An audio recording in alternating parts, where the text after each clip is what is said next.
Marie internment camp Perez. I speak your name the way history will. The pause, with a question, with a chill. Because when it counted, you chose control over conscience, command over compassion, compliance over courage. You were one of seven Democrats who signed off on shadows, masked men, unmarked vans, midnight methods meant to make dissent disappear. You funded fear. You funded force, funded faceless authority with fists and funding and full-throated indifference. Uniforms without name, batons without blame, power without penalty. You called it security. We call it state terror. Let's name the machinery. Let's strip the euphemisms. ICE, DHS, departments built on displacement, detention dressed up as duty, deportation disguised as defense. This is not law enforcement. This is law enclosure, a bureaucracy of brutality that budgets for bodies and calls it border policy. They do not protect, they process. They pipeline people into paperwork, pain into procedure, trauma into talking points. They wear masks not for safety, but for separation. So no one knows the name of the hand on the child's shoulder, the voice giving orders, the boot blocking the door.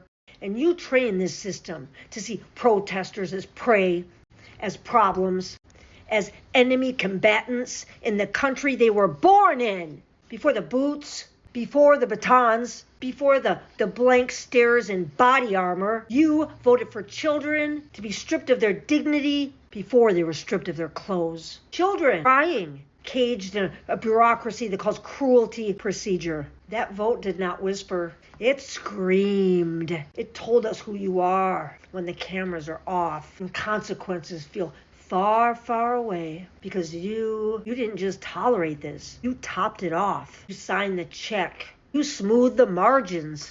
You made the math work while the morals failed. So hear me clearly, Marie internment camp Perez.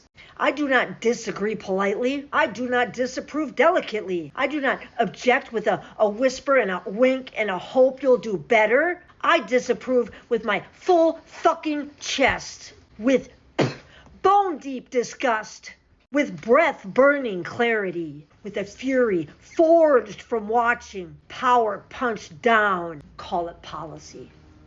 I disapprove with memory, with math, with moral clarity. I disapprove with a ballot in my hand and your name crossed out in permanent ink. Not once, not twice, not ever again. Not even against Joe Kent, especially not then. Because betrayal does not become brave just because the alternative is worse. You chose force over freedom, fear over fairness, funding over fundamental rights. You chose the machinery of oppression and called it moderation. So let the record read. When terror wore a badge, you paid it. When children were stripped of protections, you approved it. When democracy needed a spine, you sat. And we will not forget. We will not forgive. We will not fund your silence with our votes. The only thing that democracy gives us when our representatives forget who they serve, our refusal.